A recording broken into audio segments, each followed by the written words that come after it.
Hello and welcome to this exploration of the English Civil War, a series of conflicts that tore apart 17th century England and fundamentally reshaped the nation's political landscape. I've long been fascinated by this tumultuous period, which saw the overthrow of the monarchy and the brief establishment of a republican government. The roots of this conflict stretch back to the reign of Elizabeth I and the succession of her cousin James VI of Scotland as James I of England in 1603. This created the first personal union between the English and Scottish crowns, but it also set the stage for decades of tension between the monarchy and Parliament. James I and his son Charles I both believed strongly in the divine right of kings, the idea that monarchs derived their authority directly from God and were not accountable to earthly authorities like Parliament. This put them on a collision course with many in Parliament who sought to check royal power and protect traditional English liberties. Charles I was particularly inflexible in his views, and his attempts to rule without Parliament for over a decade in the 1630s heightened tensions dramatically. He imposed unpopular taxes and religious policies that alienated both English Puritans and Scottish Presbyterians. By 1640, Charles found himself facing rebellion in Scotland and was forced to recall Parliament to raise funds for military action. This Long Parliament, as it came to be known, used the opportunity to push for major reforms and restrictions on royal authority. The King's attempt to arrest 5 members of the House of Commons in January 1642 sparked fury and led to his departure from London. The stage was now set for war.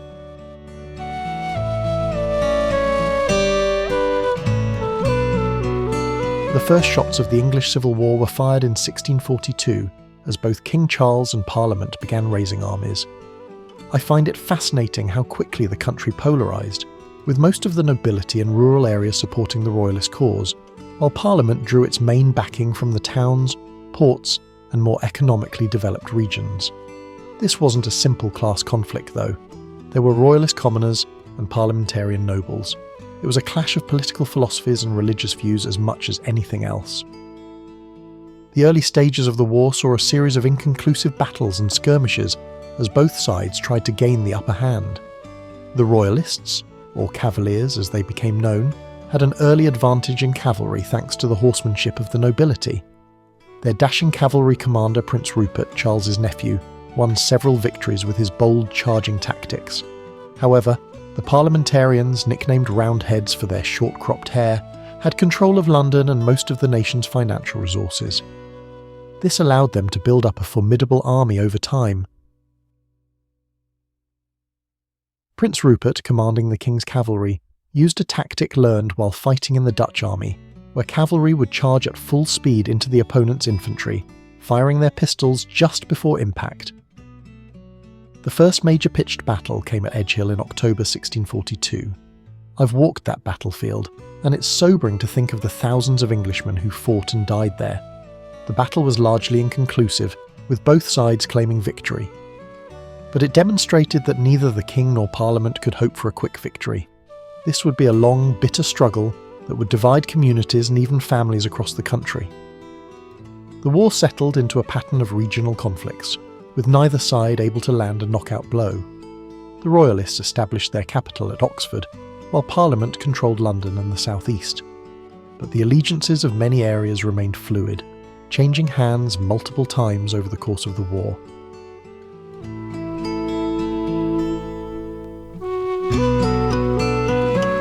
The turning point of the war came in 1645 with the creation of the New Model Army.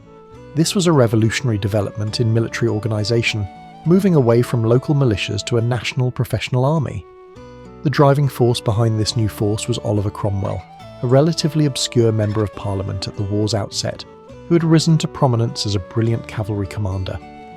Cromwell insisted on rigorous training and discipline, as well as promotion based on merit rather than social class.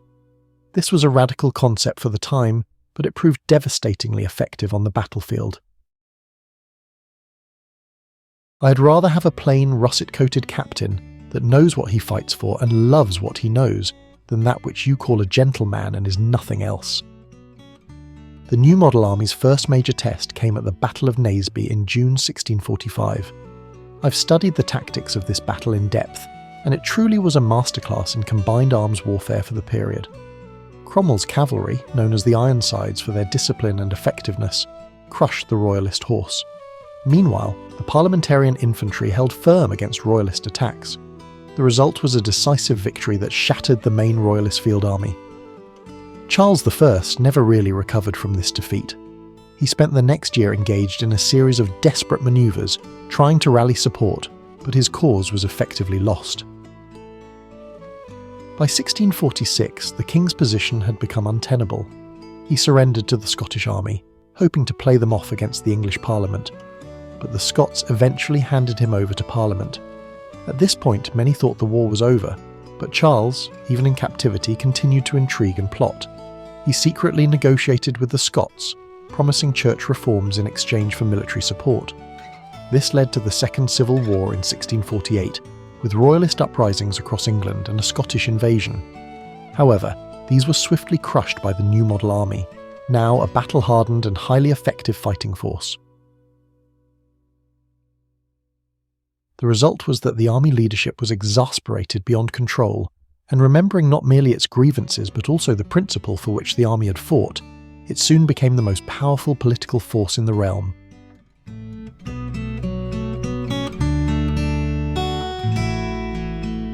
The defeat of the Royalists in the Second Civil War marked a crucial turning point.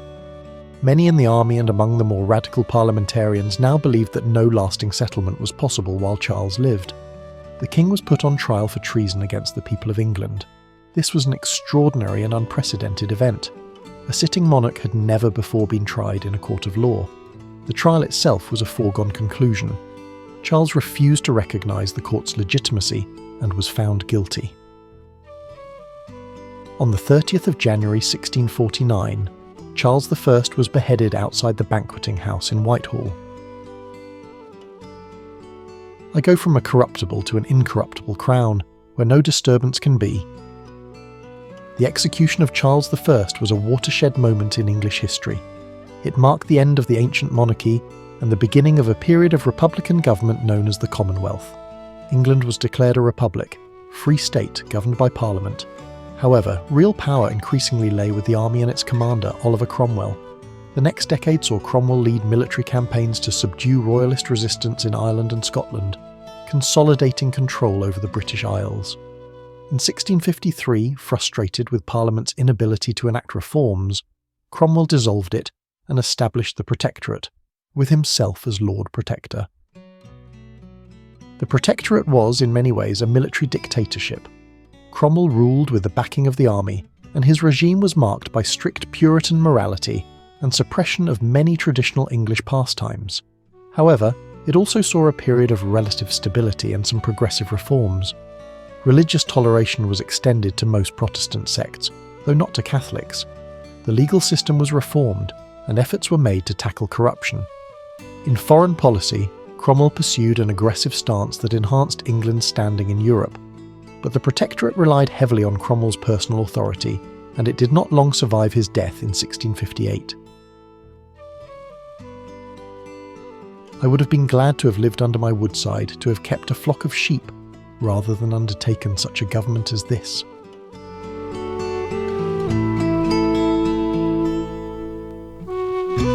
After Cromwell's death, the Protectorate quickly unravelled. His son Richard lacked his father's authority and was soon pushed aside. The army, parliament, and various factions squabbled for power, creating a political vacuum. Into this stepped General George Monk, commander of the army in Scotland. Monk marched south and, after complex negotiations, facilitated the restoration of the monarchy. In May 1660, Charles II, son of the executed Charles I, returned to England and was crowned king. The period known as the Restoration had begun. It was my misfortune to be called to the throne of my ancestors at a moment of all others, the most unfavourable to a new government. The Restoration marked the end of England's republican experiment, but it did not simply turn back the clock to 1640. The experience of the civil wars and the interregnum had profoundly changed the country. The idea of absolute monarchy was dead. While Charles II and his successors would continue to clash with Parliament, the principle of parliamentary sovereignty had been established. the Glorious Revolution of 1688 would further cement Parliament's role and lead to a constitutional monarchy. The English Civil War had set in motion changes that would shape the development of modern British democracy. The legacy of the English Civil War extends far beyond the political realm. It was a time of radical ideas and social upheaval. Groups like the Levellers pushed for expanded suffrage and civil liberties. The Diggers advocated for common ownership of land. While these radical movements were suppressed, their ideas would resurface in later centuries. The war also had a profound impact on religion in England. The established Church of England never regained its pre-war dominance, and a greater degree of religious pluralism became the norm. The Puritan ethic that had driven much of the parliamentary cause would have a lasting influence on English and later British culture. The English Civil War was not the first European revolution, it was the last of the wars of religion.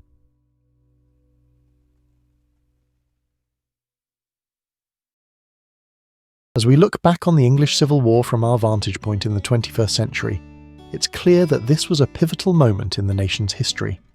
It was a time when long-standing tensions, political, religious and social, finally boiled over into open conflict.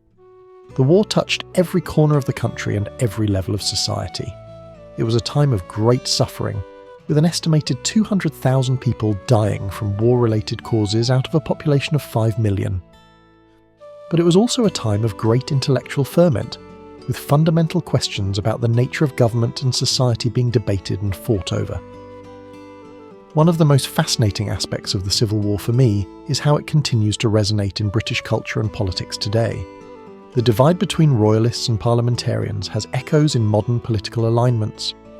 The debate over the proper balance between executive and legislative power continues. Even the geographical divide seen in the Civil War, with Parliament stronger in the southeast and the royalists in the north and west, has parallels in modern voting patterns. Of course, we shouldn't push these comparisons too far. The world of the 17th century was very different from our own. But the issues at the heart of the conflict, liberty, authority, the role of religion in public life, remain relevant. The Civil War was a class war, in which the despotism of Charles the Tyrant was defended by the reactionary forces of the established church and conservative landlords. Parliament beat the king because it could appeal to the enthusiastic support of the trading and industrial classes in town and countryside, to the yeomen and progressive gentry, and to wider masses of the population whenever they were able, by free discussion to understand what the struggle was really about. In recent decades, historians have increasingly viewed the English Civil War as part of a broader crisis affecting the British Isles as a whole.